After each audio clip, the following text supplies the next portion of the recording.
வணக்கம். ஜவைஜட் from ஜவாதுபட்டிப்புதூர் power writer அப்படிங்கிற YouTube channel மூலமாக உங்களை மீண்டும் சந்திப்பு ரொம்ப மற்ற மகிழ்ச்சி.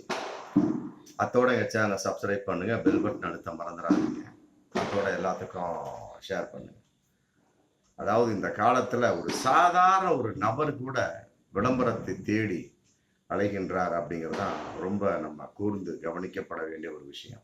ஒரு சாதாரண ஒரு வட்ட செயலாளர், தெருவில் இருக்கக்கூடிய ஒரு சாதாரண நபர். அன்னைக்கு கூட ஒரு நபர்கிட்ட பேசிட்டு இருந்தேன். அந்த ஆள் 10 பேருக்கு தெரிந்த ஆளா, சாதாரண நபரா அப்படிலாம் கிடையவே கிடையாது. சாதாரண ஒரு நபர். அவர் கூட ஒரு 10 பேர் என்னைக்கு சுத்திக்கிட்டே இருப்பாங்க. பெரிய ஆளு, ஒரு எம்எல்ஏ, எம்பி, ஒரு மிகப்பெரிய ஒரு வட்ட செயலாளர் அப்படி கூட கிடையாது. அடுத்த நாள் பார்க்குற மிகப்பெரிய ஒரு பேனர்.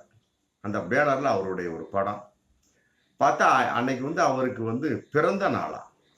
நான் அசந்து போனேன். என்னடா இது, பல நாளா நம்ம பழகிட்டு இருக்கோம். மற்றபடி திடீரென்று என்ன ஒரு மிகப்பெரிய ஒரு கொண்டாட்டம் அப்படிங்கும் போதுல அந்த இடத்துல அந்த தெருவில் இருக்கக்கூடிய அசோசியேஷனுக்கு அவர் தலைவராக தேர்ந்தெடுக்கப்பட்டார். சரி, தேர்தலாக தேர்ந்தெடுக்கப்பட்ட, அதை பத்தி ஒண்ணும் இல்லை. பேனர் வச்சு பிறந்த நாள் விழா கொண்டாடக்கூடிய அளவுக்கு அவர் என்னத்த காரியத்தை சாதித்து விட்டார். அந்த அளவுக்கு என்ன விளம்பர நோக்கம் இருக்கிறது அப்படிங்கிறது இந்த காலத்துல ஒரு அர்த்தமற்ற ஒரு செயலாக தான் இருந்துட்டு இருக்கு. நம்ம யாரு எந்த நேரத்துல எப்படி ஒரு விளம்பரத்தை தேட வேணும் அப்படிங்கிற ஒரு உண்மையே ஒரு முடிவே இல்லாம அவரவர்களை பாட்டு ஆகும்னா இன்னைக்கு பிளக்ஸ் போர்டு கிடைச்சிருச்சு, உடனே அடிச்சு உடனே எங்க பார்த்தாலும் ஒட்டிட வேண்டிய அவங்க செலவுலயே ஒட்டுறாங்க.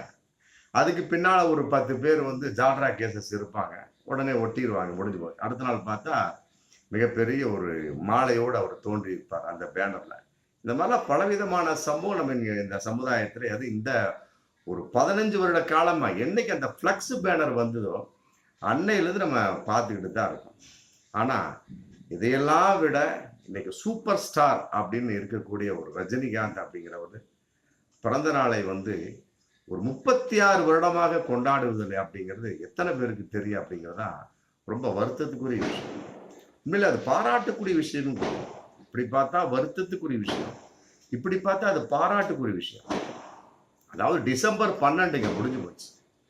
டிசம்பர் 12 அப்படின்னா யார் பிறந்தார்கள் யார் இறந்தார்கள் அப்படின்னு நமக்கு தெரியாது. ஆனா டிசம்பர் 12 அப்படின்னா டக்குன்னு எல்லோருடைய மடம் நிற்கிறது ரஜினிகாந்த் தான். என்னப்பா இன்னைக்கு 12/12 முடிஞ்சு போச்சு, இன்னைக்கு 12/12. அதனால இன்னைக்கு ரஜினிகாந்த் பிறந்த நாள் விழா. ஆமா, உடனே டக்கு புக்குன்னு ஊரெல்லாம் போஸ்டர் ஒட்டுவாங்க, பேனர் பண்ணுவாங்க, என்னென்ன பண்ணுவாங்க. அவரை வாழ்த்து ஏகப்பட்ட ஒரு விழாக்கள். மற்றபடி அந்த நேரத்துல ஒரு இளநீர் தர்மம், மற்றபடி ரத்த தான முகாம்கள், மற்றபடி நல்ல காரியங்கள், ஏழைகளுக்கு புடவைகளை கொடுப்பது, துணிகளை கொடுப்பது, இப்படி ஏகப்பட்ட விஷயம் நடந்துகிட்டு இருக்கும். அதே நேரத்தில் போயஸ் கார்டன்ல சென்னையை பொறுத்த வரைக்கும் அவர் வீட்டை சுற்றி ஏகப்பட்ட ரசிகர்கள். ஆமா, அன்னைக்கு ஃபுல்லா அவர் ரசிகர்களை பார்த்து ஸ்வீட் பாக்ஸ் கொடுத்து வாழ்த்தி, அவங்களையும் இவர் வாழ்த்துவார், இவர்களையும் அவர் வாழ்த்தின்னு சொல்லி போட்டு மிக பிரம்மாண்டமா போயிட்டு இருந்தது. ஆனா இந்த 36 வருட காலமாக அது நடைபெறுவதில்லை அப்படிங்கிறது ரொம்ப முன்னால சொன்ன மாதிரி ஒரு வகையில வருத்தத்துக்குரிய விஷயம், ஒரு வகையில பாராட்டுக்குரிய விஷயம். நம்ம 2 விதமான ஒரு விஷயத்துல இன்னைக்கு ரஜினிகாந்த் இருக்கிறார். தன்னுடைய பிறந்த நாளை கொண்டாடுறதே கிடையாது 36 வருடங்களாக. அதாவது 12/12/1982 இருந்து அவர் தன்னுடைய பிறந்த நாளை கொண்டாட ஆரம்பித்தார். ஏகப்பட்ட ரசிகர்கள் போயஸ் கார்டன் வருவாங்க, அவரை சுத்தி பயங்கரமான வேட்டு முழக்கங்கள், மற்றபடி வாழ்க கோஷங்கள். அப்பவே எழுத ஆரம்பிச்சிட்டாங்க, எம்ஜிஆருக்கு பின்னால் ரஜினிகாந்த் தான் அப்படின்னு சொல்லி எழுத ஆரம்பிச்சிட்டாங்க அரசியல் வரலாற்று நிபுணர்கள், ஆய்வாளர்கள்லாம். அப்படியே வந்துட்டு இருக்க சமயத்துல 12/12/1988 அதே மாதிரி பிறந்த நாள் கொண்டாடுறார் போயஸ் கார்டன்ல. கொண்டாடிட்டு அடுத்த நாள் பத்திரிக்கை பார்க்கக்கூடிய சமயத்துல கொண்டாடிட்டு ரசிகர்களா வீட்டுக்கு போயிடுறாங்க. போன உடனே இவரும் திருப்தியா இருக்கிறார் வீட்டுல நைட்டு ஃபுல்லா. அடுத்த நாள் காலையில மிக அதிர்ச்சிகரமான ஒரு செய்தி. எப்போ 13/12/1988 என்னடான்னு கேட்டா, ரசிகர்கள் தன்னுடைய ரசிகர்கள் சேலத்திலிருந்து தன்னை வாழ்த்தி சென்ற ரசிகர் சென்னைக்கு வாழ்த்தி சென்ற 2 ரசிகர்கள் சாலை விபத்தில் இறந்து விட்டார்கள் அப்படிங்கிற ஒரு துக்ககரமான அவசியம். எப்படி இருக்கும் பாருங்க. ஒரு ஆள்னாலே வந்து நம்ம மனசு ஒடிஞ்சு போயிடுவோம். ரெண்டு ஆள் வந்து இறந்து விட்டார். என்னன்னு கேட்டா கொட்டை எழுத்துல போட்டான், ரஜினிகாந்தின் பிறந்தநாள் விழாவை கொண்டாடி விட்டு சேலம் திரும்பிய 2 ரசிகர்கள் சாலை விபத்தில் பலி. எப்படி இருக்கும் ரஜினிகாந்த்? இப்படி இருக்கக்கூடிய சமயத்துல அப்புறம் அடுத்த வருஷத்திலிருந்து கொண்டாடுவதற்கு மனம் வருமா? அப்படி ஸ்டாப் பண்ணிட்டார்.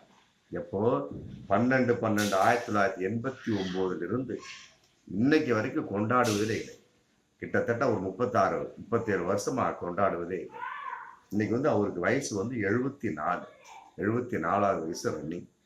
36 வருஷமா ஒரு மிகப்பெரிய ஒரு சூப்பர் ஸ்டார். இன்னைக்கு வரைக்கும் அந்த சூப்பர் ஸ்டார் அப்படிங்கிற அந்த பட்டத்தை யாருமே எடுத்துக்கொள்ளவும் இல்லை, யாரும் மக்கள் அவர்களுக்கு கொடுக்கவும் இல்லை. அந்த அளவுக்கு நான் தான் கடைசி வரைக்கும் சூப்பர் ஸ்டார், எனக்கு பின்னால் என்ன சூப்பர் ஸ்டார் அப்புறம் உலகநாயகனுங்கிற ஒரு பட்டம் வந்து கமலுக்கு கொடுத்தாரு, அதை கூட அவர் வேணாம் அப்படின்ட்டார். இதை பாருங்க, முந்தானார் அஜித்தே சொல்லிட்டார், ஆமா இப்ப கடவுளை எல்லாம் போடாதீங்கப்பா, எனக்கு ரொம்ப மனசு ரொம்ப சங்கோஜமா இருக்கு, வேணாம் அப்படின்னு கூட சொல்லிட்டார். ஒரு 2-3 மாசத்துக்கு முன்னால் தலைங்கிற அந்த ஸ்டெப்பே வேணாம்ப்பா, என்னை ஆளை விட்டுருங்கப்பா, நான் எளிமையானவன், எனக்கு பப்ளிக் தேவையில்லை, ரொம்ப ஸ்ட்ராங்காவே சொல்லிட்டார். அந்த மாதிரி ரஜினிகாந்த் சொல்லல, எனக்கு சூப்பர் ஸ்டார் பட்டம் தேவையில்லைன்னு சொல்லிட்டு ரஜினிகாந்த் சொல்ல கிடையாது. அதே நேரத்துல நான் தான் சூப்பர் ஸ்டார் அப்படிங்கிற மாதிரி எந்த இடத்துல அவர் ஒரு தெனாவிட்டாவோ ஈகோ தனமாகவோ ஆவேசமாகவோ பேசியதே இல்லை. கேட்டா கேள்விக்கு சில நேரங்கள் என்ன பதில் சொல்லிருக்கா, மக்கள் வந்து என்ன சூப்பர் ஸ்டார்னு கூப்பிடுறாங்க, மற்றபடி எனக்கு எதுவும் தெரியாது சொல்லிட்டு அப்பாவித்தனமாக தான் பேசியிருக்காரு. அந்த மாதிரி உள்ள ஒரு சூப்பர் ஸ்டார் வந்து இன்னைக்கு வந்து பிறந்த நாளை கொண்டாடாத அளவுக்கு இருக்கிறார் அப்படின்னா அவருடைய மனோநிலை என்னங்கிறது நிறைய பேருக்கு தெரியாது. நிறைய பேர் எனக்கு முன்னாலே சொல்லியிருக்காங்க, ரஜினிகாந்த்லாம் வந்து பிறந்த நாளை கொண்டாடுவதில்லை, அதையெல்லாம் விட அன்றைக்கு வந்து டிசம்பர் 12 ரசிகர்களை சந்திப்பதில்லை, இதெல்லாம் வந்து ரஜினிகாந்தோட இருமாப்பு, அகம்பாவம், ஈகோ அப்படின்னு சொல்லி என் முன்னாலே நிறைய பேர் திட்டிருக்காங்க. அவங்கள விளக்கமே சொல்லியிருக்கேன். நீ நினைக்கிற மாதிரி ஈகோலாம் கிடையாதுப்பா, திமிரும் கிடையாது, மற்ற நீ நினைக்கிற மாதிரி மிகப்பெரிய அகம்பாவம் பிடித்தவர் கிடையாது. 1988 கொண்டாடிய டிசம்பர் 12 கொண்டாடிய சமயத்துல அடுத்த நாள் பேப்பர் நியூஸ், அவருக்கு வந்த நியூஸ், 2 பேர் வந்து ரசிகர்களை சாலை விபத்தில் இறந்து விட்டார்கள். அன்னையிலிருந்து அவர் 12/12/1989 இருந்து இன்னைக்கு வரைக்கும் 12/12/2024 அடுத்த வருஷம் அப்படித்தான். ஆமா, அவர் கொண்டாட மாட்டாங்க போட்டு ஒரு விளக்கமே சொன்னாங்க. அப்பதான் வந்து பல பேருக்கு புரிந்தது. இன்னும் சில பேருக்கு தெரியாது ஏன்னா அவர் கொண்டாடுவதில்லை அப்படிங்கிறது இன்னும் சில பேருக்கு தெரியாது. அதன் அடிப்படையில் தான் வந்து அவர் அரசியல் கட்சியை வேணான்னு சொன்னார். நல்லா புரிஞ்சுக்கிட்டீங்களா? இது எல்லாருக்கும் அது வராதுங்க. அரசியல் கட்சி வந்து எதுக்கு ஆரம்பிப்போம்? இப்போ பாருங்க, நாம் சீமான் கட்சியில பாருங்க ஏகப்பட்ட பிரச்சனை இங்கே போயிட்டு இருக்கு. இந்த முந்தானால் கூட ஒரு கூண்டோடு 150 பேர் விலகினார்கள். நெல்லை மாவட்டம், விழுப்புரம் மாவட்டம், இப்படி அங்கங்க இருக்கக்கூடிய அத்தனை மாவட்டத்திலேருந்து எல்லாமே வந்து சீமான் கட்சிக்கு விலகிட்டு இருக்காங்க. என்னன்னு கேட்டா, எங்களுடைய ஒரு தொண்டர்களுடைய பேச்சை சீமான் கேட்பதில்லை. ஒண்ணு ஒரு விஷயம் அப்படின்னா குழுவை கூட்டுறாங்க, அவரா முடிவெடுத்துட்டு அவரா போயிட்டு இருக்காரு. அப்புறம் எதுக்கு தொண்டர்கள் இருக்கோம் அப்படிங்கிற ஒரு கூக்குரல். இன்னைக்கு வந்து சீமான் நான் தமிழர் கட்சியை ஆரம்பிச்சு போயிட்டு இருக்கு. ஒரு 13-14 வருஷமா அவர் ஆரம்பிச்சு போயிட்டு இருந்தாலுமே கூட, ஆமா ஒரு 11 வருஷத்துக்கு மேல இருக்குன்னு நினைக்கிறேன், ஆரம்பிச்சு போயிட்டு இருந்தாலுமே கூட இன்னைக்கு அந்த கட்சி அங்கீகாரம் பெற்றிருந்தாலுமே கூட அது கடைசி வரைக்கும் நிலைக்குமா அப்படிங்கிறது இப்போதைக்கு ஒரு மிகப்பெரிய ஒரு கேள்விக்குறியா இருக்கு. தொண்டர்கள் இல்லாட்டி கட்சி எங்கெங்க இருக்கும் யோசிக்கிறீங்களா? ஆமா, இப்ப என்ன ஆச்சு, அந்த கட்சியை பணால் பேச்சை கேட்பதில்லை. எங்களுடைய பேச்சை கேட்காதவன் எனக்கு எதுக்கு தலைவன் சொல்லி போட்டு எல்லாருமே விலகிட்டு இருக்காங்க. அது மாதிரி ஒரு பிரச்சனை வந்து நாம் கட்சியை ஆரம்பித்த பிறகு வந்துவிடக் கூடாது என்பதுல ரஜினிகாந்த் வந்து ரொம்ப கவனமா இருக்கு. இன்னும் வந்து நாம் தமிழர் கட்சி சம்பந்தப்பட்டவையில அந்த இருக்கக்கூடிய நிர்வாகிகள் சொல்றாங்க, என் பொண்டாட்டி தாலியை வச்சு நான் போஸ்டர் அடிச்சிருங்க, என் நிலத்தை வச்சு நான் வந்து இந்த கட்சியில சேர்ந்தேன், என்னுடைய எதிர்காலம்லாம் தொலைஞ்சு போச்சு, 11-12 வருஷமா இந்த எதிர்காலம் தொலைஞ்சு போச்சு, ஆமா நான் எதுக்கா இந்த கட்சியில இருக்கணும் அப்படி வெக்ஸாயி அவங்கவுங்க பேட்டி கொடுத்து அந்த கட்சி விட்டு விலகிட்டே இருக்கிறாங்க.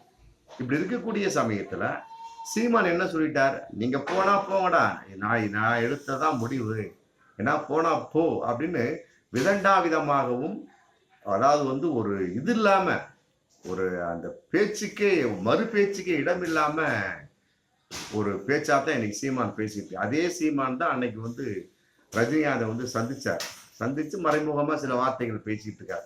சில அட்வைசபிள் கேட்டிருப்பாரு. கட்சி இப்படி போயிட்டு இருக்கு, அப்படி போயிட்டு பலவிதமான அவர்கள் பேசியிருப்பாங்க. அது வந்து ரகசியமான ஒரு விஷயம். என்ன பேசியிருக்க முடியும்? அரசியலை பத்தி பேசியிருக்க முடியும். இன்னும் சொல்ல போனா ரஜினி ரசிகர்களை தன் பக்கம் இழுப்பதற்காக சீமான் வலை விரித்தார் அப்படிங்கிற விஷயம் இன்னைக்கும் போயிட்டு இருக்கு. கட்டாயமா அது முடியாது. சீமானை பொறுத்த வரைக்கும் அவருடைய ரசிகர் விலகி கொண்டிருக்கக்கூடிய சமயத்தில் ரஜினிகாந்த் ரசிகர் எவ்வாறு வருவாங்க? அந்த மாதிரி பலவிதமான சம்பவங்கள் நடந்து விடக்கூடாது என்பதற்காக ரஜினிகாந்த் என்ன பண்ணா இன்னைக்கு வரை கட்சி ஆரம்பிக்கவே இல்லை. அப்ப நீங்க பாட்டு உங்க குழப்ப பாருங்க. எவ்வளவு பிரஸ் பண்ணாங்களே, அவன் கடைசி வரைக்கும் கழுத்தை பிடிக்கக்கூடிய அளவு ரஜினிகாந்த் ரசிகர்கள் வந்து கூட்டத்தை கூட்டி எப்படி பண்ணோம், அப்படி பண்ணது என்னென்னமோ பண்ணாங்க.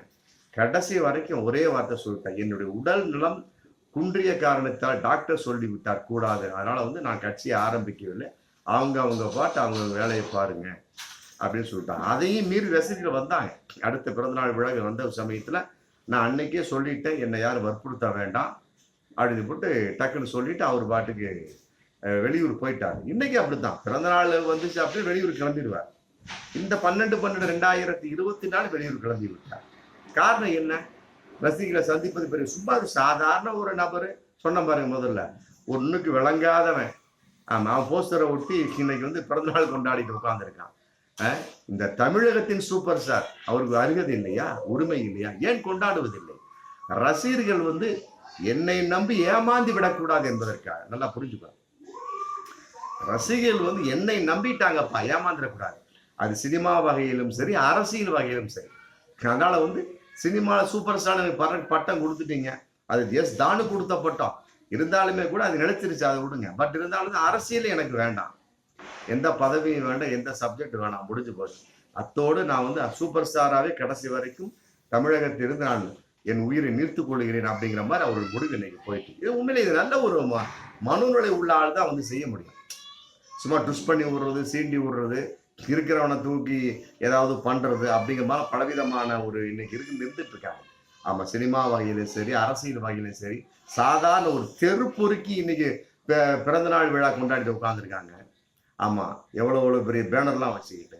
ஆனா ஒரு சூப்பர் ஸ்டாருக்கு அது தெரியாதா? காரணம் என்ன? இதுதான் விஷயம். ஆமா, 36 வருடங்களாக தன்னுடைய பிறந்த நாளுக்கு ரசிகர்களை பார்ப்பதில்லை. உடனே வந்தது அப்படின்னா டிசம்பர் 12 இருக்க மாட்டார், எங்கேயாவது கிளம்பி போயிடுவார். ரசிகரை வந்து தம்மை தொந்தரவு போற காரணம் என்ன?